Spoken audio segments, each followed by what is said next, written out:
because time is of the essence, and I have probably filmed this 5 times. Anyway, hello y'all, welcome back to my channel. If you are new here, my name is Mel. On this channel, I talk about pretty much how us professional, multifaceted men and women of faith can balance our lives with intention and simplicity. So I talk about faith, I talk about career and business, managing side projects, I talk about wellness and productivity, again with the intention to learn how to live with harmony with all the things that we have going on in our lives. And so if that interests you, subscribe and join this ride. If you're a returning subscriber, thank you so much for your continued support on this imperfect content creation journey. I'm just going to call out the elephant in the room that, my face is very much swollen right now. I had dental work done earlier this week and my face is still not with it. So bear with me, be kind to me in the comments, okay? But today I wanted to talk through how I simply plan out my days, weeks, and months. As I mentioned, we are all multifaceted. I personally have multiple jobs, multiple passions, side hustles, hobbies, groups, all the things. And I am learning when it comes to planning and living my life in general that one, less is more. When it comes to planning, it needs to be simple and mobile. And then my tools need to work for me, not against me. Before, I used to try to use physical planners, but again, being on the go, it didn't work for me because I'm not able to always sit down and write things down. So that's why I always use apps that are simple and mobile, that sync across all of my Apple devices and that are already native to Apple, because again, I don't have to spend time trying to learn a tool. I can use what's already available, keep it simple and straight to the point, and have everything in one place. I try to use things like Notion or just all these other robust tools, but I found myself trying to fight with the tools to figure out how to use it again versus it working for me. Or I would spend time trying to make it aesthetic and plan to make it look certain way versus actually doing it and executing. And so that's one of those are some of the principles that I use when it comes to planning. Now, when it comes to the actual tools that I use, I'm going to bring up my iPad so I can show y'all. But most of the apps that I use are honestly native, like I said, native to Apple. Android users, I'm sure there's a similar apps as well. So use whatever is built in is the point.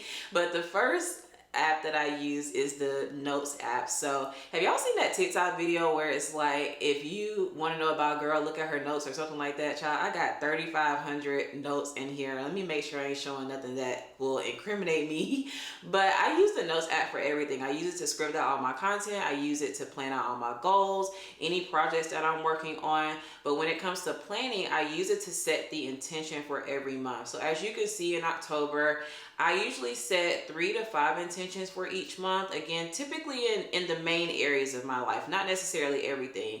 But for example, October intentions, I want to be consistent in my content. I want to be consistent in working out. I want to read over scroll. And then I want to have work boundaries. So I want to not be pinging people and people emailing me at 5 a.m. or at 10 p.m. I want to be able to have clear work hours. I have clear work boundaries so that I can, again, use my time that is of the essence to work on all the things that I need to get done. So these are kind of my 3 to 5 intentions that I have for October. I also like to put in things that I need to consider for each month. So for example, I told y'all I got my dental work done. I have my annual doctor's appointments, making sure that everything looks good. I'm also getting my car maintenance done this month. So I'm going to be spending out a lot of money on co-pays and car stuff and all the things. So I need to make sure I minimize any unnecessary spending. And then I'm not drinking for October, so I'm doing sober October. And then for October content, again, this could translate to maybe your work priorities, maybe your side hustle priorities, whatever personal project you have going on. But whatever it is that is your focus of the month, you want to be able to put down like 3 to 5 things that if you don't get anything else done for that specific side project and you get these 3 things done, it would have been a valuable and impactful month for that specific side project, side hustle, content channel, whatever it is. So for me, again, now that I am focusing on content for this month, I have the 3 to 5 videos that I want to make sure I at least post. If y'all don't see me at any other point in time, these 3 videos need to be up. So these are my October intentions. So I put it all in the Notes app. Again, it's already in your phone. It's simple and easy to use. There's no fluff. And so once I set my intentions for the month, I'm able to use this Next app to pretty much function as a brain dump, but it's also where I put in all of my to-dos, all of my tasks, and then I schedule those tasks out each week based off of my monthly intentions. So the app that I use for that is the built-in reminders app. So I have a personal to-do list, I have my work to-do list. I also put my content ideas and content schedule in here as well.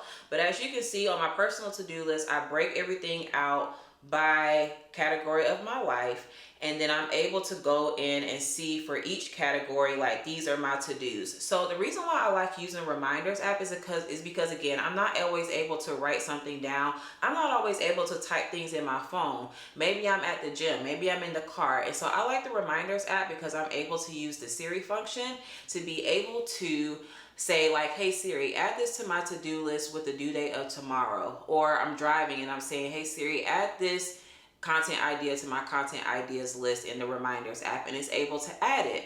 And so again, I like it because as soon as something comes to my mind, I'm able to quickly put it in here and organize it and schedule it later. So I really like that function of it. But again, I will come in each Sunday and look through all of the to-dos that I have under these tabs and say, okay, what can I get done this week? And then once I schedule them, I'm able to see, okay, these are the next few tasks that I have done for the next X amount of days. And then when I come to a specific day, I'm able to say, okay, today, once again, where do I need to be and what do I need to do? I'm able to clearly see, like, what I need to do for that specific day. So I use the reminders app again to manage my content ideas. Another function that I really like about the reminders app is you can not only just see things in a list, but you can also kind of have this board view that reminds me of like Trello, Notion, Asana, like where you can see things like in this category view that I really like, especially for my content ideas, because I can break them up by pillar. But again, let's say maybe that you have a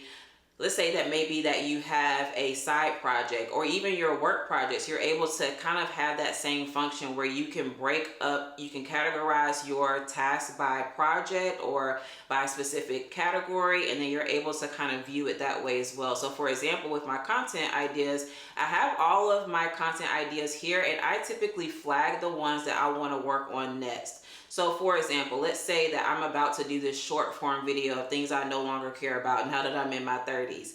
I can sometimes flag it so I know, like, okay, I want to be able to film this coming up.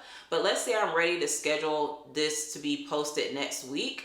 Then I'm able to also add this to my content schedule, for example, look at it at my content schedule list here, and I'm able to see, like, okay, these are the things that I have coming up, and I'm able to add them in, put a template on them, and then also plan them out that way as well. So again, there's a lot of different functionality that you can use within the reminders app, that you can brain dump, schedule out your task. You can also categorize your task, add notes, URL. You can also script in here. So it's really a robust tool that's already available to you within your iOS, device, to be able to manage your tasks. So once I have scheduled all of my reminders out and I can see all of my to-dos for the week, I then use the native calendar app that's built within Apple to be able to view my schedule. So I use the Apple Calendar over Google Calendar. To me, it just functions better because I'm able to, first, it syncs real time, and then two, I'm able to sync my work calendars up to it easier for me personally. But Apple Calendar and Google Calendar kind of work hand in hand. But I really like the new iOS 18 update with the Apple Calendar because I'm able to see both my reminders and my events for the day in one place. So I'm able to see, I'll give you a week view. Like for example, last week I'm able to see all of my work meetings and events and to-dos. I'm able to see what I have scheduled as far as content. I'm able to see personal events, birthdays, small groups, all the things that I have going on in my life. I'm able to see it all in one place. And then again, you can use the day view to see the reminders that you scheduled, as well as the events that you have scheduled for that day. So you're also able to like come in and say, okay, I want to start planning, or I want to start filming this video, at 10 a.m. today. So again, you're also able to schedule your reminders too and see everything in one place. So again, the calendar app works for me, especially now that you're able to see your reminders and events in the same place.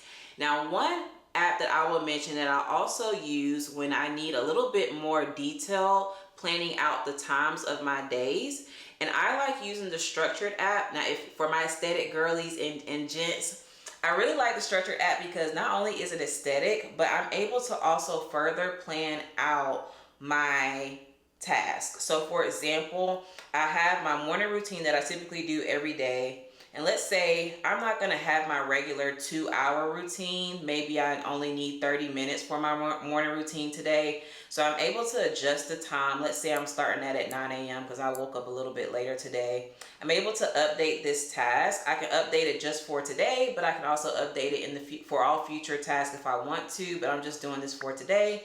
And as you can see, I was able to adjust my morning routine time. So I like the structured app because I'm able to schedule how much time all of my tasks are going to take. And to my knowledge, the calendar app and the reminders app does not allow you to actually block out the time unless you add it as an event. So I like being able to, again, go in and plan out how much time my things are going to take. For example, film planning video. Well, it's going to take a lot more than a minute. I've been doing this for the past 2 hours. I ain't going to hold you. But I'm able to go in and say, okay, this task is going to take 2 hours. I'm able to change the color if I want. I can also do alerts so I can have it tell me when I need to start, when I'm almost done with that time window. And then again, you can edit reminders. You can add subtasks and notes in here as well. And when I update it, you will see that it's now blocked out 2 hours for that specific task. So again, I like this especially during the week when, again, I have a lot of meetings, I have a lot of events, and I know that I have tasks for the day, but I'm not considering how much time a task is going to take. I'm able to go in and take that reminder, drag it down into my schedule, and then allot the right amount of time to block out that time to get that task done, if that makes sense. So again, I like structured app. It's aesthetic. I'm able to time block and get it all done. So these are the top 4 apps that I use every single day to, again, know where I'm going and what I need to do for each day. Another app that I am going to mention that I have not mentioned, I actually will use my iPhone for this one. I use the Habits app to manage my daily habits. And so let me show y'all that. I like using this Habits app because it has so many options. It has all the things that you want to build. So it could be sports related, mental health related, physical health related, social health related. But then it also gives you options of things that you want to quit, whether that's eat less sugar, not drink, play less games, complain less, literally whatever habit you want to build, you're able to put it in here. You can also create your custom habit. But let me show y'all. So let's say, for example, I want to read a book every day or read books every day. I told y'all how one of my October intentions is to read versus scroll. So I can add this as a habit that I want to build. I can change the color. I can change the icon. My goal could be 20 minutes a day. And then I'm able to say, okay, I want to do this in the evening time as far as my time range. I can set reminders. So I can say, okay, remind me at 10 p.m. before I go to bed to read. So I'm able to add in my reminder message. And then I am able to, say how long I want to do it for. So let's say I want to do it until October. And then complete it, and then I'm able to see that here. So then let's say it's 10 o'clock at night, it's time for me to read. I'm able to go in here and actually time myself for that specific habit. So again, the habit app has so many different functions that you can use to kind of manage your habits. And I like this app because I am really big on habits versus goals. With goals, it's usually linked to a specific outcome, whether that's I want to lose 20 pounds or I want to get 2,000 subscribers on YouTube. While I can do the habits, like I can't exactly control when that outcome, comes about, but I can control the habits that I do every day to lead to that goal. So instead of like saying I'm going to lose 20 pounds, I have in here on my habit app that I am going to exercise X amount of times a day or drink water X amount of times a day or do intermittent fasting. So again, I use this to be able to control what I can control, which are my daily actions and habits that I am consistent in. The Habits app also allows you to see a chart or a chart of completion, so you're able to see how consistent you are with each habit as well. So again, I really like using the Habit app to manage my habits. And that's pretty much it, y'all. These are the 4 tools that I use every day to plan out all the things in my life. So I hope that this was helpful. even if you are an Android user, or maybe you don't have access to these apps, or maybe you would prefer to use a paper planner, the goal is to, once again, less is more. Let your tools work for you and not against you, and keep it simple if you gain nothing else from this video. So I hope that this was helpful. Let me know in the comments below if you would like to see additional apps that I use for maybe wellness, working out, the apps that I use for work, the apps that I use for, you know, Bible study or my faith habits that I have. So let me know if you want me to do a part 2 video, and I will see y'all next time. Bye, y'all.